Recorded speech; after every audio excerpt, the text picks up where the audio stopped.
కార్మికుల వర్గ శ్రేయస్సుకై జీవితాన్ని అంకితం చేసిన యోధుడు సీతారాం ఏచూరి అని సిఐటియు నాయకులు కొనియాడారు. కాకినాడ జిల్లా పరిషత్ సెంటర్లో సిఐటియు కాకినాడ నగర కమిటీ ఆధ్వర్యంలో సీతారాం ఏచూరి సంస్మరణ సభ నిర్వహించారు. సిఐటియు నగర కన్వీనర్ మలకా వెంకటరమణ అధ్యక్షతన జరిగిన ఈ కార్యక్రమంలో సిఐటియు అఖిల భారత ఉపాధ్యక్షులు జి బేబీరాణి, జిల్లా అధ్యక్షుడు దువ్వా శేషబాబ్జీలు ఏచూరి చిత్రపటానికి పూలమాల వేసి జోహార్లు అర్పించారు. ఈ సందర్భంగా వారు మాట్లాడుతూ, దేశంలో ప్రఖ్యాత జవహర్ లాల్ నెహ్రూ యూనివర్సిటీ విద్యార్థిగా ఎస్ఎఫ్ఐలో చేరి అభ్యుదయ మార్గంలో పయనించారని తెలిపారు. సిపిఎంలో వివిధ స్థాయిల్లో నాయకుడిగా ఎదిగిన ఏచూరి 2015 నుండి అఖిల భారత ప్రధాన కార్యదర్శిగా ఉన్నారన్నారు. 2005 నుండి 17 వరకు 12 సంవత్సరాల పాటు రాజ్యసభలో ప్రజావాణి వినిపించారన్నారు. సిపిఎం పార్టీ అఖిల భారత ప్రధాన కార్యదర్శిగా పనిచేశారు. ఆయన చనిపోయారు. ఆయన సంస్మరణ సభ నిర్వహిస్తున్నాం. ఆయన ఒక గొప్ప అసాధారణ మేధావి. 2 సార్లు రాజ్యసభ సభ్యుడిగా చేశారు. అంతేకాకుండా సిపిఎం పార్టీలో కూడా ఇంటర్నేషనల్ డిపార్ట్మెంట్లో పనిచేశారు.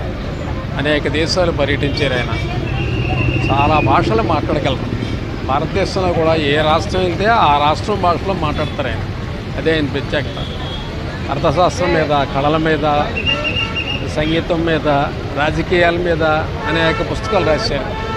ఈ దేశంలో విద్యారంగంలో ఏ మార్పులు తీసుకురావాలి, ఉపాధి పెరగాలంటే అలాగా, ఇవన్నిటి మీద కూడా పుస్తకాలు రాశారు. ఆయన గొప్ప మేధావి.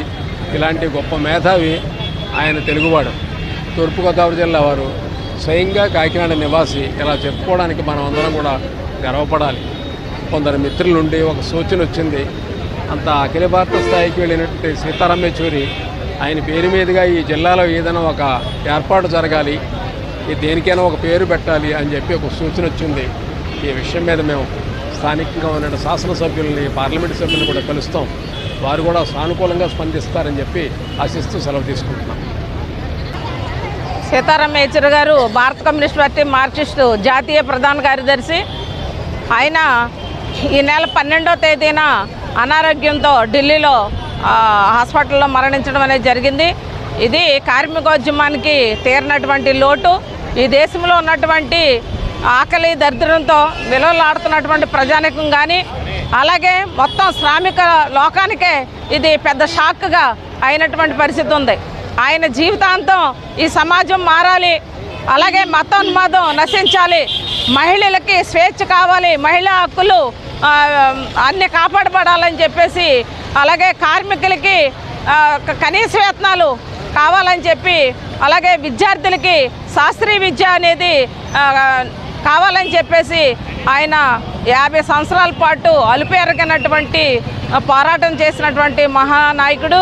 అలాగే 12 సంవత్సరాల పాటు రాజ్యసభలో పార్లమెంటేరియన్గా, ఉత్తమ పార్లమెంటేరియన్గా ఆయన అన్ని రాజకీయ పార్టీలు మన్ననలు పొందినటువంటి మహోన్నతమైనటువంటి వ్యక్తి చనిపోవడం నిజంగా చాలా బాధాకరం. ఆయన ఆశయాలని ముందుకు తీసుకెళ్ళడమే ఆయనకు సరైనటువంటి నివాళులు అర్పించడం, ఆయన ఆశయాలు ముందుకు తీసుకెళ్ళడం కోసం పనిచేస్తామని చెప్పి తెలియజేస్తూ మరోసారి సీతారాం ఏచూరి గారికి ఘనమైనటువంటి నివాళులు అర్పిస్తున్నాం.